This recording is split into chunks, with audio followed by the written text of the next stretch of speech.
What's going on, guys? Welcome back to another video. This really isn't going to contain any work. I just wanted to show you guys the new project that we have and give you a quick update on the Corvette if you happen to watch any of those other videos. So let me show you what we have here. Alright, so clearly, because I have so much extra space, I figured why not take on another project. But this one is really, in my opinion, too cool and too unique to not take on. So this is an original body of a World War II Jeep. So this Jeep was produced on January 20th of 1944, and this actually belongs to a very good friend of mine. This has been in his family for a very long time, and I'm fortunate enough that they trusted me to complete some work on this. So what I'm going to be doing is we're going to be adding this floor brace here. They have another one, and we're going to be, so they did some of these patch panels here, so we're going to be cleaning this up. We're going to be adding that floor brace onto this side. There's a couple more repair areas that need to be done, like one here, on the fuel tank. So there's actually, although this is the compartment for the fuel tank, there is like a bladder that goes inside here, but we're still going to be cleaning that up. That hole in the center there is actually a bullet hole, which is going to be getting closed up. And then we're also going to be adding this little side piece here, obviously missing on this side, and this is going to have to get trimmed down. But I'm actually really looking forward to working on this thing. It's something a little bit different. Obviously we have a Camaro, Corvette, we've had two 57 Chevys, never a World War II Jeep, but this should definitely be a unique project, and I just wanted to show you guys, what we're going to be working on next. So I thought that was kind of cool. I just saw that. It says, for glider transfer, apply brake, place trans, and low gear. Definitely a very cool piece.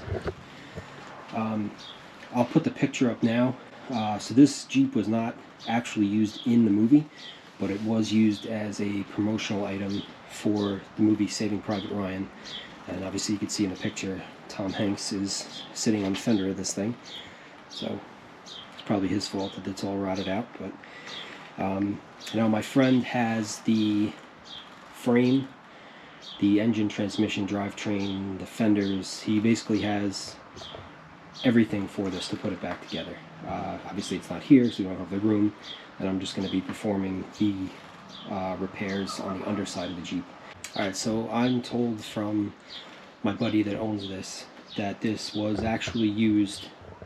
This saw combat, it was in service, and as you can see in the picture, those numbers on the bumper, now somebody who served or is maybe a World War II history buff may know better than I am, but from what I understand, the lettering on the bumper indicates that this Jeep was assigned to the B Battery 320th Field Artillery Regiment of the 82nd Airborne Division. Now, hopefully I said that properly, hopefully I got that right. Again, I don't know too much about it, nor have I served, but thank you to those that have. But from what I understand and from the information provided to me by my buddy, this was actually used, so that's pretty cool. But yeah, just a quick rundown of what I'm going to be doing on this thing, and like I said, I'm pretty excited to be able to work on this, and very thankful that my buddy and his family trust me enough to be able to work on this thing. I'll end this here. I'll take you guys out to the Corvette really quick, show you what's going on with that, and I think that's going to do it. Okay, and finally an update on the Corvette. So I got the car back together. We ended up doing a rear differential brace. I did a new slave cylinder, a remote clutch bleeder, got everything back together, and the original issue with the car grinding going into reverse is gone. But there's a new issue with reverse. So I'm assuming that somewhere along the lines on the reassembly, I either missed a part. I know it went back together properly because everything went back in the same order. And the only piece that I didn't replace was the reverse gear. And even going back and looking at the footage from that reassembly video, I don't remember if I switched the reverse gear around or not. So with the reverse gear on the T56, you can actually, like I said, reverse it. So if one side is chewed up, you can use the other side. I don't remember if I did it or not, but I'll start this thing up and I'll show you guys the new issue that has now surfaced. This is going to end up having to come apart again.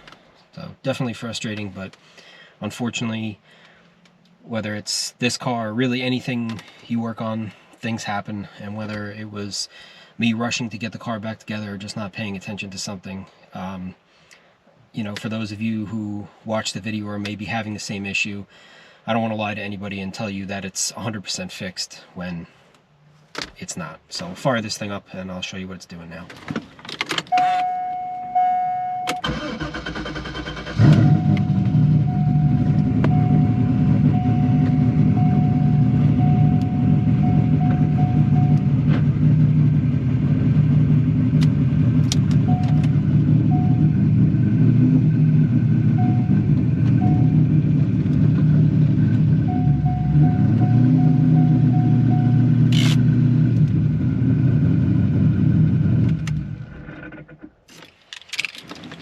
So hopefully you can hear that. It makes like a clunking noise when it goes into reverse. It goes into reverse smooth now, and there's no more grinding, and as you can see, I was actually able to back the car up.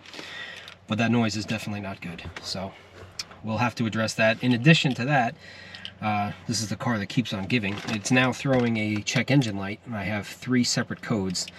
One is for TPS sensor, actually 2 are for the TPS sensor, and the second one is for the TAC module, which drive-by-wire cars, there is a separate module that also communicates with the TPS and the PCM in the car.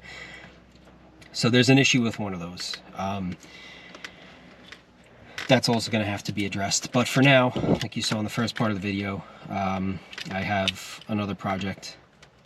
So this car is going to have to wait for a little bit. But we will definitely be back on this, and I'm determined to find the issue with the transmission.